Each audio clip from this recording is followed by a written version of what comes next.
Yes, good fights. He was good. All right, let's get to the main event. My God. Yeah. Look, I'm the first one to say, first off, I said it was going to be a close fight. I really looked at both guys, and they both were very similar to each other, I thought, before the fight, in the fact that Max normally starts fairly slow, kind of just, feels his way through the first round, starts to build into the second, really starts to turn it on in the third. And if he's got a fourth and fifth, he's putting a ton of output on. But Kattar does basically the same thing. He was a guy kind of feels out in the first round and then starts to build and bring it. So I looked at the output, and I thought that Max had a little bit of an advantage in the fact that he's gone 5 rounds way more. He was used to it, and we've seen that he could bring that pace into the 5th round. I looked at power, and I gave it to Kattar. Yeah. I thought that Calvin had the bigger power, but I always looked and said, but I know that Max lives off of volume. And it's that volume. Does he continue to build it? And does he not accept punishment in the early rounds that allows him to continue with that volume into the later rounds? And then it was the footwork was the other thing. I said, I thought Max was the more complete MMA fighter with the kicks and everything. He just proved me wrong in everything as far as he was better everywhere. Yeah. Everywhere. Yeah. Even power, he landed the heavier strikes for the most part throughout the fight. The volume was just incredible. Unbelievable how many, when we talk about fighters and we talk about guys that lead the dance, guys that are the initiators in the fight, and then guys that are the counter strikers. He was both, Josh. Yeah. He was leading the dance, and then when Kattar would try to counter, he would counter that counter and land the strike. It was just an incredible. It was the best performance I'd ever seen Holloway have. Besides, everyone's forgetting that Ortega fight. Yes, that was a great fight. Oh my God, it was so good. He was so on point.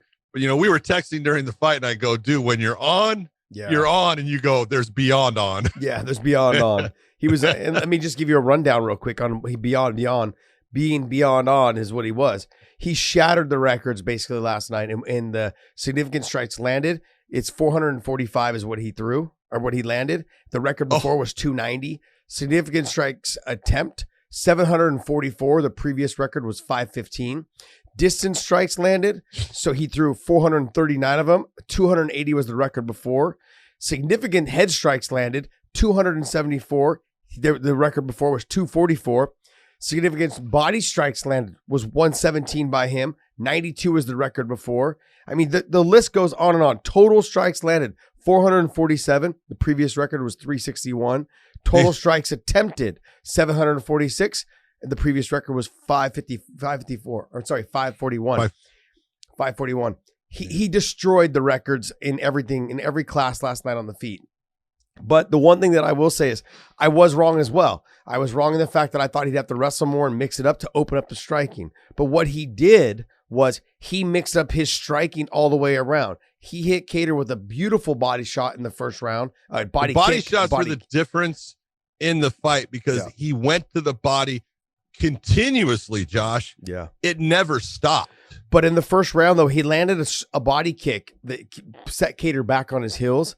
It was nasty. It was loud. I want to say it was it was like towards the end of the first round. It was that spinning kick that he threw. Boom. And then as the fight went on, he kind of got away from it a little bit, started throwing it again later in the 4th and the 5th round, I believe. But he was just putting together the combinations. And I also think when you have someone who hits who has some power like Kattar does, he did a great job at minimizing that power by hitting that little John Jones thigh kick. Yep. That thigh I was just kick going to say it. Takes away from the actual power because you every can't time plant. He got heavy on that front leg, you saw him do that little stomp kick to the knee that made Kattar go, oh, my weight's got to come back a little bit. Yep, and when your weight comes back, that means you can't sit down on your punch and you can't throw the power that you want to throw.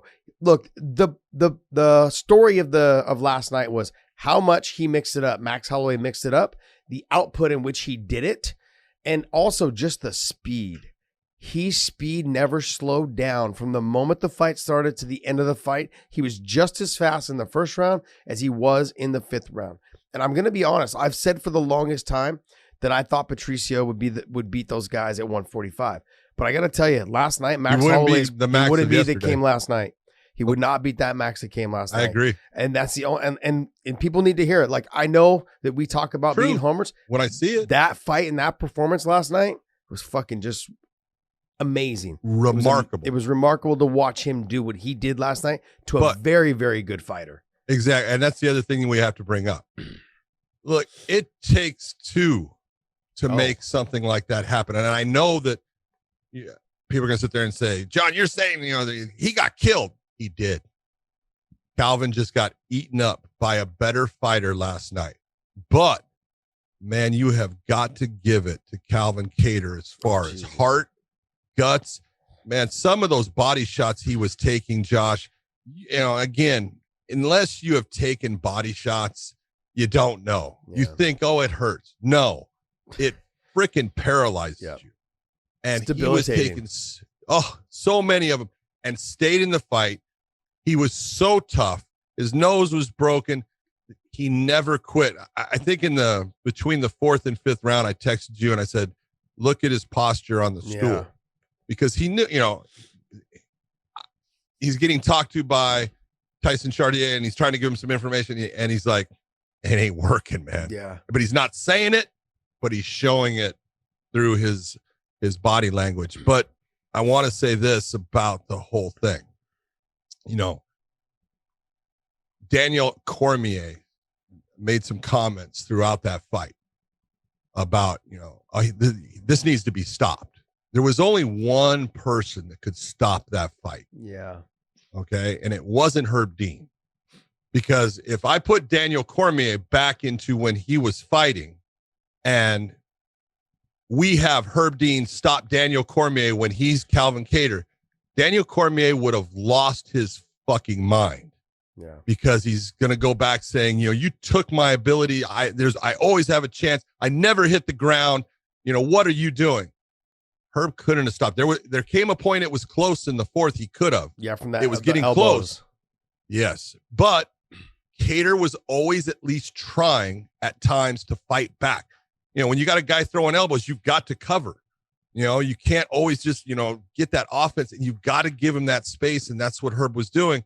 The only people that could have stopped that fight was Kattar's corner. Mm-hmm. They could have done it. And there's nothing that anyone can say because they know they're a guy better than anyone. Yeah. And they could have done it. Herb couldn't have done it. And Daniel would have been absolutely livid if he was the fighter in there and a referee stopped him at those moments.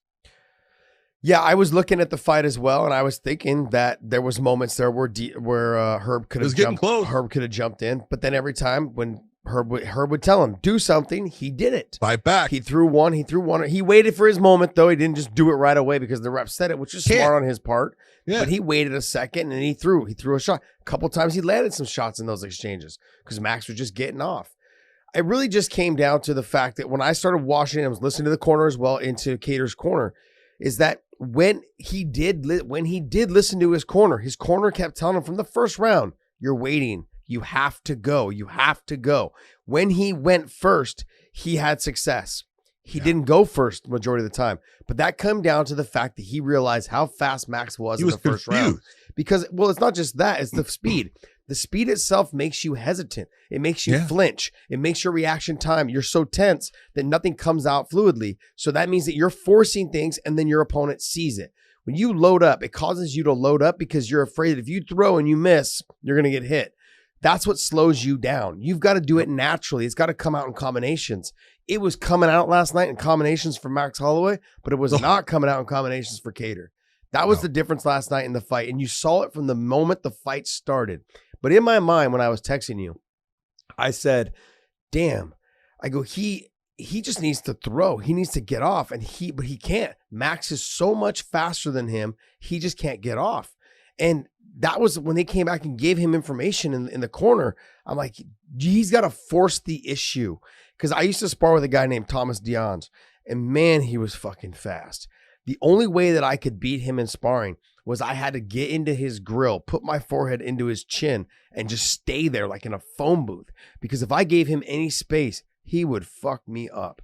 I mean, and this, and Thomas didn't have a great MMA career, you know what I mean? But when sparring, he was just nasty. I mean, he was sparring with Luke Rockhold and just have his way with Luke if Luke let him stay on the distance because he was so damn fast. And he mixed it up like how Max mixed it up last night. Side kicks to the body, spinning back kicks, side kicks to the face, long jabs, inside leg kicks, come over the top, overhand rights. I mean, Max last night was on point. And Kattar, just with the speed factor, had no way of figuring out where he was going and what he was doing. And the flinching and the tenseness of him keeping his hands up, it just wasn't making it come out fluidly, and it showed from the beginning of the fight. And I was concerned because I wasn't concerned, but in my mind, I kept telling myself, okay, he's a slow starter. It's going to get better. It got worse. Yeah. It got worse as the fight went on, and he was taking harder, that was the cleaner two things. shots. It was, well, let's see if he starts to, bring hit that, that game that he builds. It was that, but it was also, man, when I watched Max in the first round, I was like, holy shit. He has never started a first round that I can remember the way he is putting things on Kattar right now. I mean, he was just all over him. And it was funny because I remember the commentary team saying something about, Max is starting, because of not sparring, which I knew that he wasn't sparring. And I was like, good. That's exactly what Max needs to do. He doesn't need the sparring right now. I was concerned about all the video games. I was concerned because I didn't know how hard he was training as far as, being in shape. Obviously, he always does that. But, they were talking about he's starting to mark up. And I'm like, he's getting slapped. He's not even getting hit with hard shots. He's not going to mark up. You take a look at what's happening. I go, Kattar's not hitting him hard. He hit him hard a couple of times. Yeah. But all of those things, those are going to do nothing to him. And man, from the moment they started that fight, it was like his ass was on fire. And the only way for him to put it out was to throw shit because he just started throwing, man, and he was awesome.